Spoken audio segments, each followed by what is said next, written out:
Atos, capítulo 18.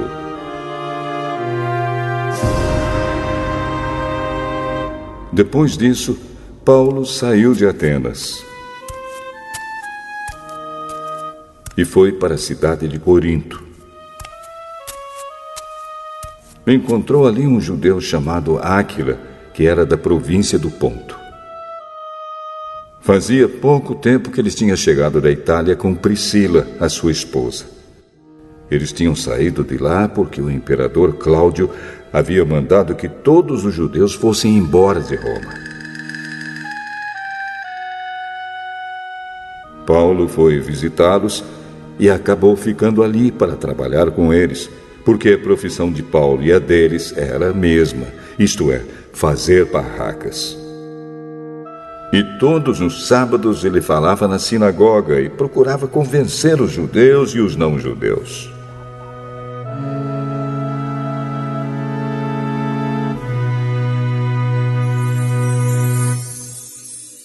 Depois que Silas e Timóteo chegaram da província da Macedônia, Paulo começou a dar todo o seu tempo para anunciar a mensagem. Ele afirmava aos judeus que Jesus é o Messias. Mas alguns deles ficaram contra Paulo e o xingaram. Então, em sinal de protesto, ele sacudiu o pó das suas roupas e disse: "Se vocês se perderem, os culpados serão vocês mesmos. A responsabilidade não será minha. De agora em diante vou anunciar a mensagem aos não-judeus." Então ele saiu de lá e foi morar na casa de um homem chamado Tício Justo, um não-judeu que adorava a Deus. A casa dele ficava ao lado da sinagoga. Crispo, que era o chefe da sinagoga, também creu no Senhor Jesus, e todas as pessoas da sua casa também creram. Muitas pessoas da cidade de Corinto ouviram a mensagem, creram e foram batizadas.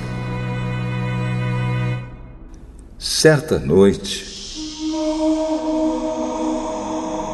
Paulo teve uma visão.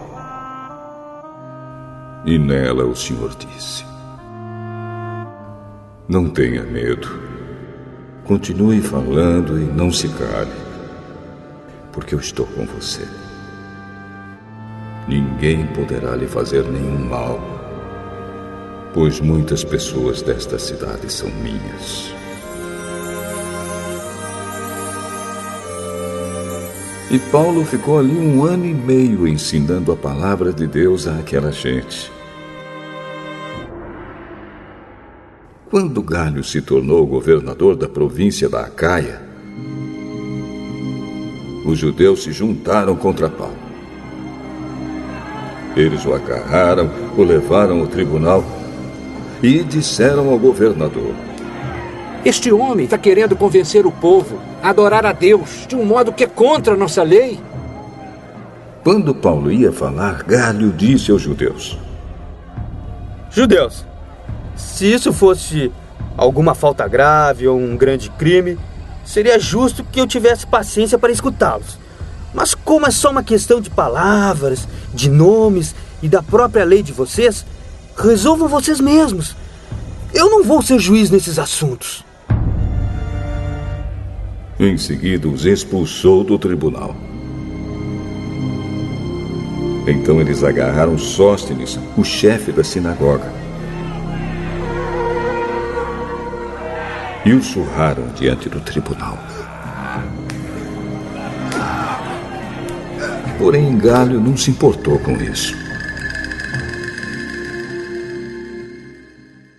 Paulo ficou muitos dias com os cristãos em Corinto.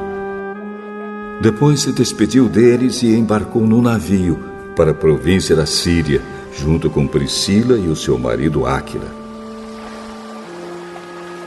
Antes de embarcar em Cencreia, ele rapou a cabeça como sinal de que havia cumprido uma promessa que tinha feito a Deus. Eles chegaram à cidade de Éfeso e Priscila e Áquila ficaram ali. Paulo entrou na sinagoga e falou com os judeus. Então lhe pediram que ficasse com eles mais tempo. Porém, ele não quis. E quando foi embora, disse: eu voltarei, se Deus quiser. Então Paulo embarcou e partiu de Éfeso.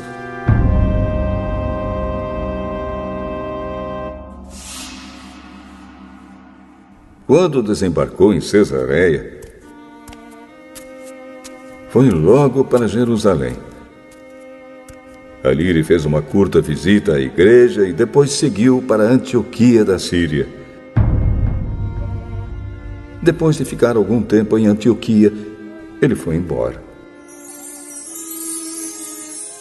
Atravessou a província da Galácia e o distrito da Frígia, indo de um lugar para outro e animando todos os cristãos.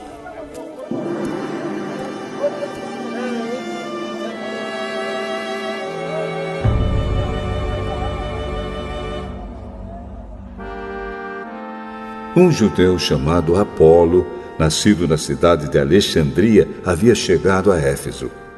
Ele falava muito bem e tinha um conhecimento profundo das Escrituras Sagradas. Era também instruído no caminho do Senhor, falava com grande entusiasmo e o seu ensinamento a respeito de Jesus era correto. Porém, conhecia somente o batismo de João. Ele começou a falar com coragem na sinagoga. Priscila e o seu marido Áquila o ouviram falar. Então o levaram para a casa deles e lhe explicaram melhor o caminho de Deus.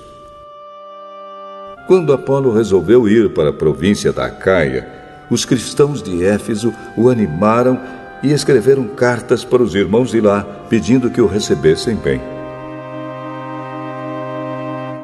Chegando lá, ele ajudou muito aqueles que, pela graça de Deus, haviam crido.